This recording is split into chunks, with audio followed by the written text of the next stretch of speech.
Hola, mi nombre es Ana Esparza. Hoy voy a comentarles un poco acerca de un personaje bastante interesante. Para muchos, el Picasso de la arquitectura, un artista muy completo, polifacético, grande y depurado a través del tiempo. Charles Edouard Jeanneret, más conocido como Le Corbusier. Nace el 6 de octubre de 1887 en Le Chaux-de-Fonds, en la provincia suiza del Jura, una región conocida en aquel entonces por su industria relojera. Bueno, nuestro personaje vivió en un contexto social y político marcado por grandes transformaciones. Su obra se desarrolló principalmente en la primera mitad del siglo XX, un periodo caracterizado por el crecimiento de la industrialización y urbanización. De alguna forma, la creciente transformación de las ciudades fueron generando problemas de hacinamiento y falta de planificación urbana. Una respuesta de Le Corbusier a esto fue buscar soluciones para mejorar la calidad de vida a través de una arquitectura funcional y racionalista. En cuanto también a la modernización que vivió y que vio también en la tecnología, está la aparición de nuevos materiales como el hormigón armado y el acero, que influyeron en sus diseños. Le Corbusier promovió de alguna forma una arquitectura funcional basada en principios mecánicos y científicos. No podemos dejar de lado también el hecho de que nuestro personaje pasó por ciertos hechos históricos bastante importantes como la Primera Guerra Mundial y la Segunda Guerra Mundial, que impactaron claramente en su visión del urbanismo y la necesidad de la reconstrucción de las ciudades destruidas. Hablando más claramente del urbanismo, en la arquitectura es la disciplina que se encarga de planificar y organizar los espacios urbanos, incluyendo los edificios, las calles, las áreas verdes y el espacio público, en sí el entorno urbano en general. Le Corbusier se vio a lo largo de su vida influenciado por diferentes movimientos políticos y sociales, especialmente por las ideas progresistas, ya que estaban ligadas a su enfoque o interés en la planificación urbana a gran escala. Mm, por otro lado, su formación artística la recibió de Charles Leplantier en la École des Arts Décoratifs, donde estudió relojería decorativa. Leplantier fue un pintor y arquitecto que trabajó principalmente dentro del estilo Art Nouveau. Hablando brevemente de este movimiento artístico y arquitectónico, nace en el siglo XIX y principios del XX, y se caracteriza por su inspiración en la naturaleza, el uso de líneas curvas y sinuosas, la integración de las artes decorativas con la arquitectura y el diseño. Entonces, Leplantier, su maestro, le sugirió que se dedicara a la arquitectura y, siguiendo sus instrucciones, Jeanneret viajó por Europa y el Mediterráneo entre 1907 y 1911, donde estudió, observó y tomó bastantes registros de una amplia variedad de estilos arquitectónicos. Gran parte de estos viajes posteriormente inspirarían sus principios en la práctica arquitectónica y su concepción entre el espacio residencial colectivo y el individual. Creería que gracias a las indicaciones de Leplantier sobre el hecho de que todo lo que observaran en sus viajes a sus estudiantes tenían que dibujarlo, es que tenemos bastantes registros de la experiencia de Le Corbusier. Después de varios viajes, Jeanneret se estableció en París, Francia, donde conoció al artista Amédée Ozenfant, con quien colaboraría en varios proyectos importantes como la publicación de L'Esprit Nouveau, una publicación periódica que, entre otras cosas, propagó el purismo. Durante esta producción de la publicación, Jeanneret adopta el apodo de Le Corbusier, ya que tanto él como Ozenfant, que se hacía llamar Saugnier, eligieron seudónimos para la serie de artículos que escribirían juntos.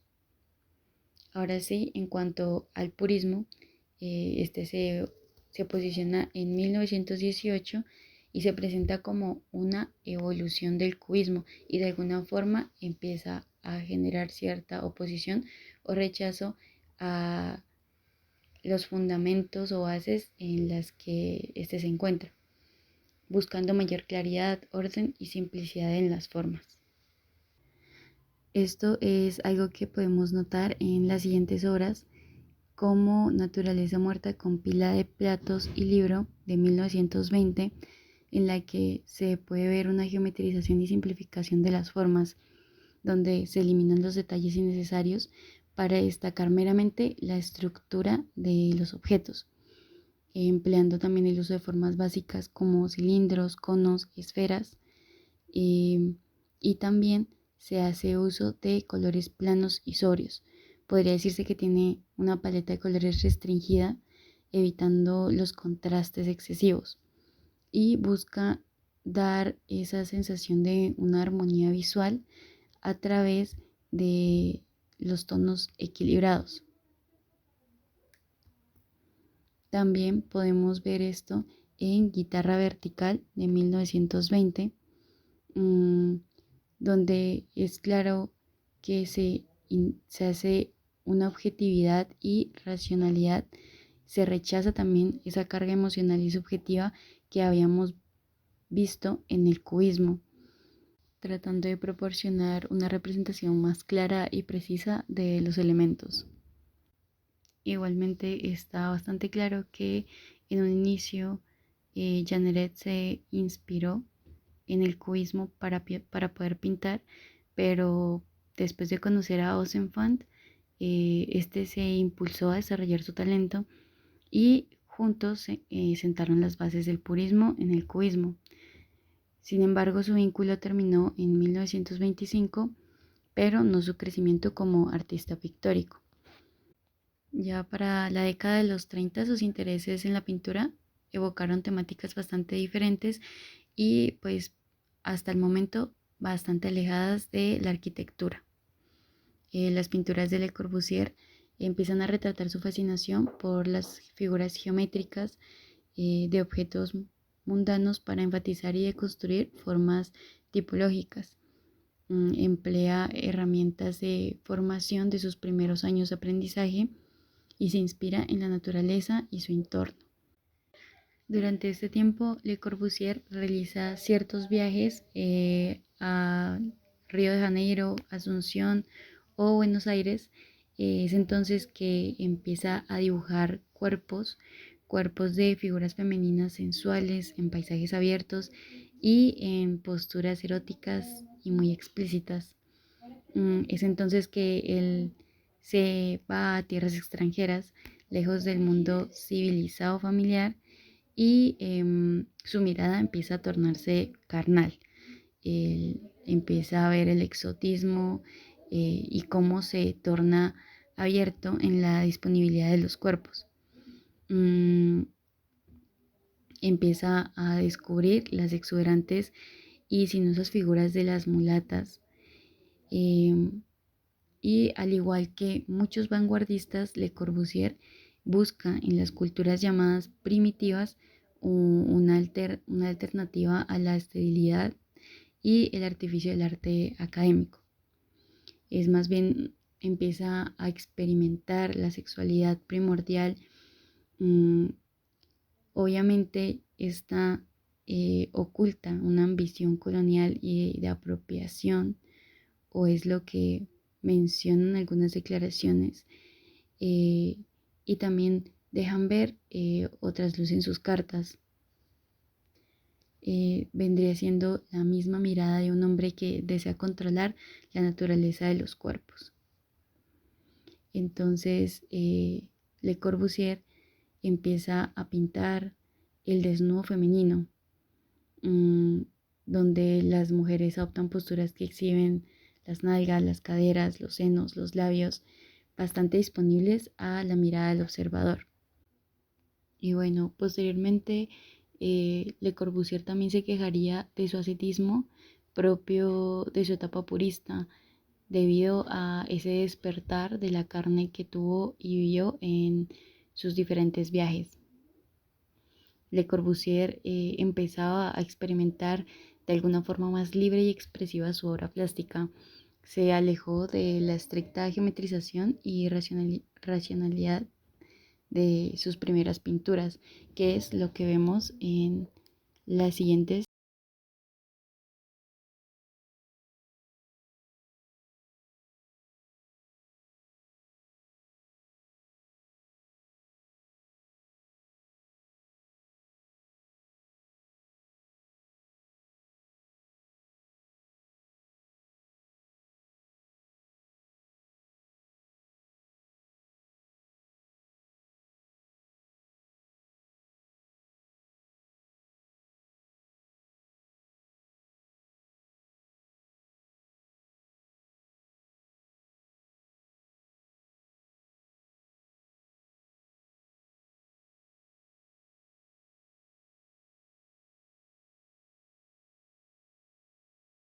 donde vemos figuras mucho más orgánicas, sinuosas, con más movimiento y dinamismo.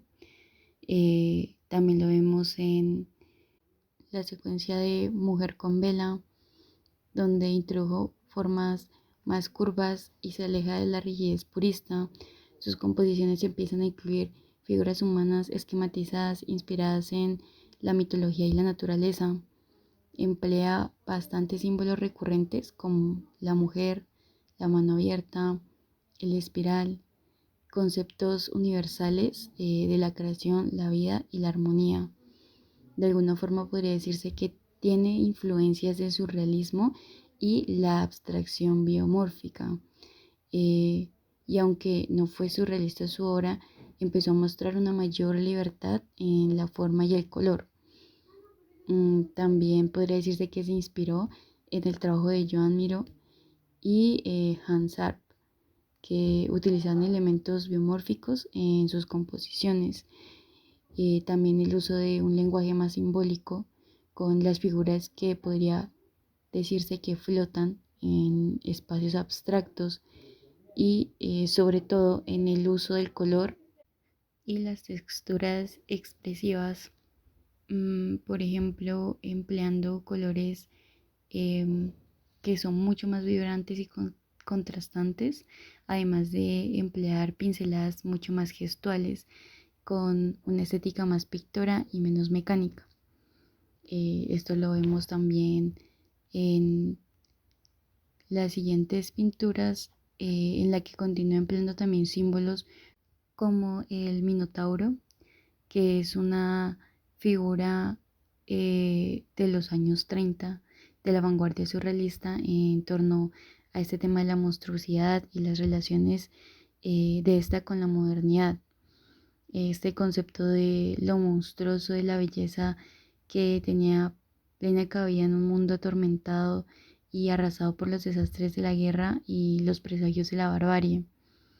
Sin duda, este símbolo es bastante recurrente después en las pinturas de Le Corbusier, especialmente en la serie de Taureaux, eh, pintada entre 1952 y 1957. Mm, Le Corbusier de alguna forma explicaba que la pintura para él era un laboratorio plástico, que en este campo él podía experimentar algo que también podría llevar a su arquitectura. Entonces, en conclusión, las pinturas de Le Corbusier llegan a reproducir rostros, manos, pies, a veces deformados, superpuestos y mucho más expresivos. Todos estos elementos que se destacan para de alguna forma llegar a generar un contexto pictórico.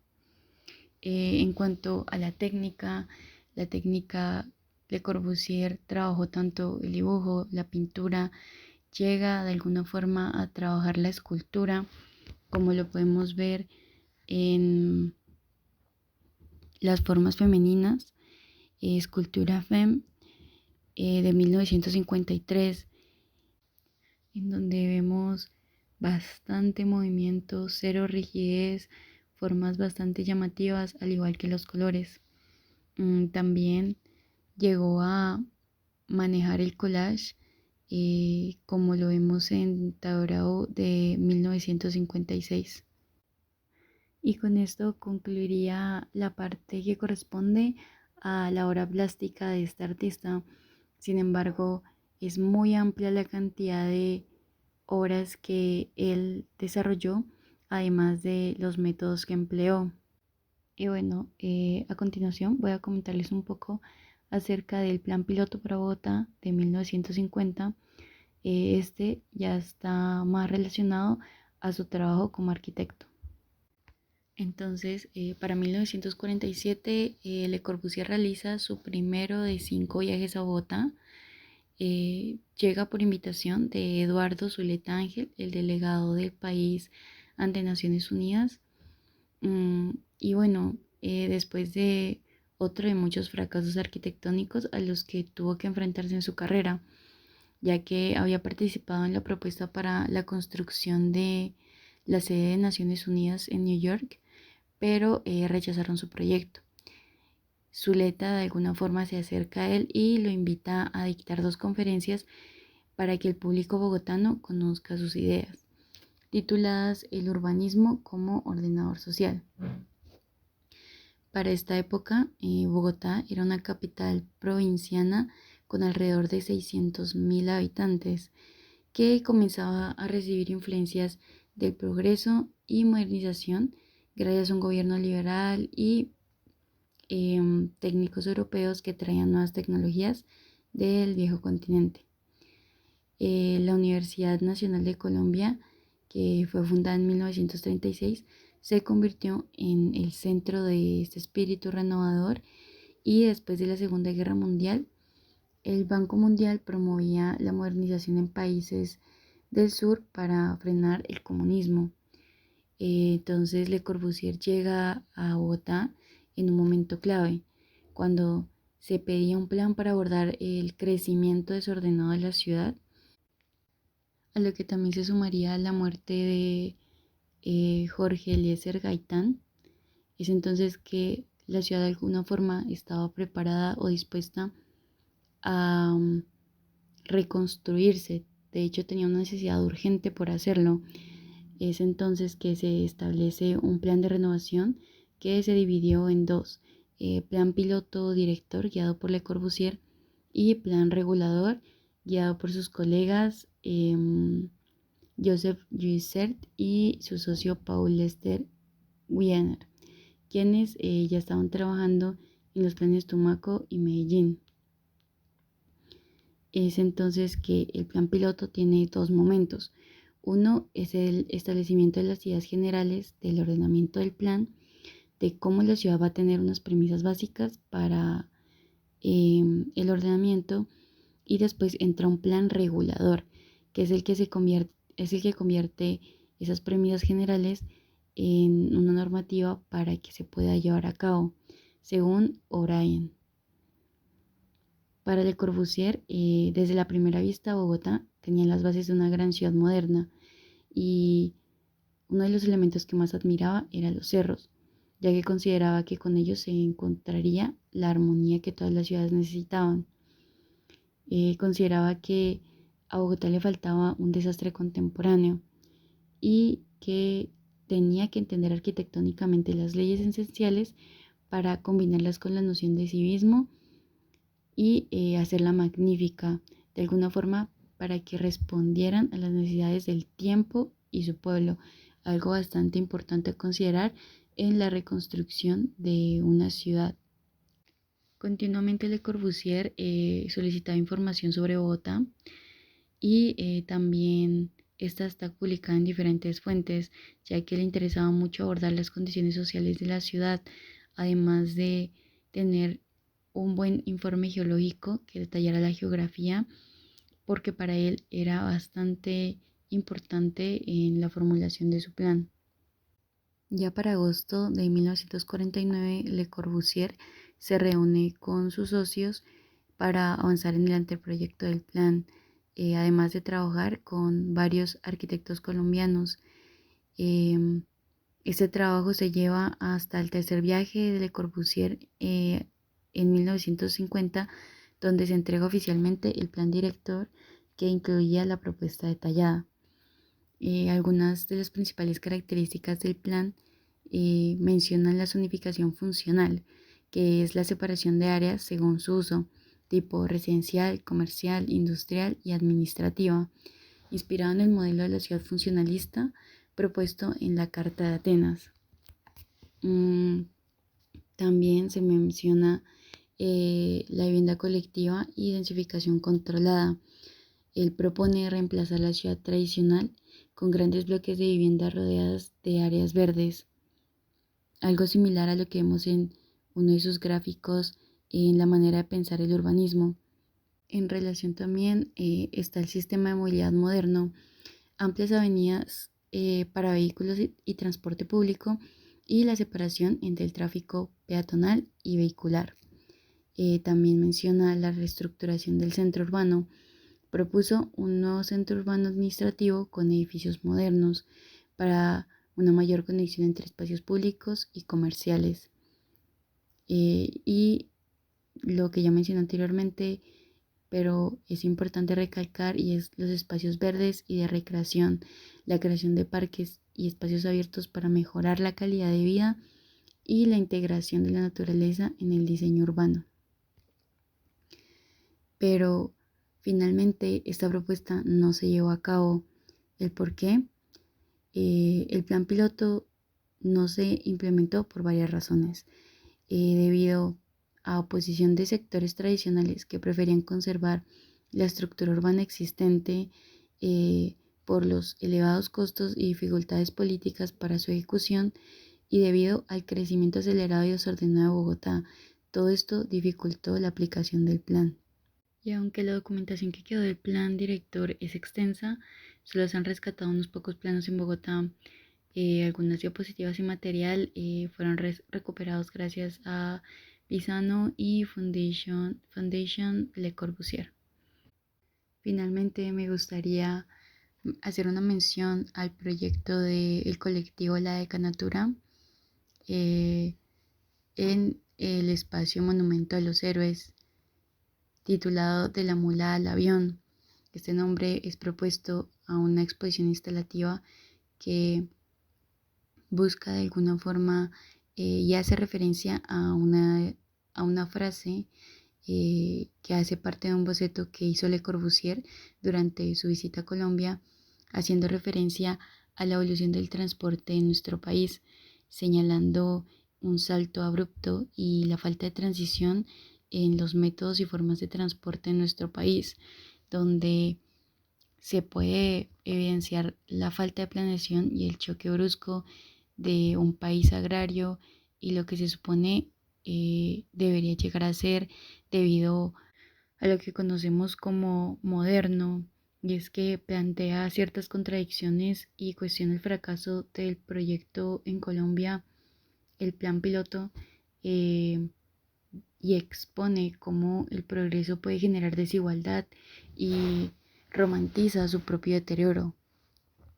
Ese trabajo nos permite ver que la violencia del ideal de la modernidad como las resistencias que emergen frente a él, nos demuestra que el avance tecnológico no todo el tiempo logra homogenizar todas las formas de vida ni ocultar las propias fallas.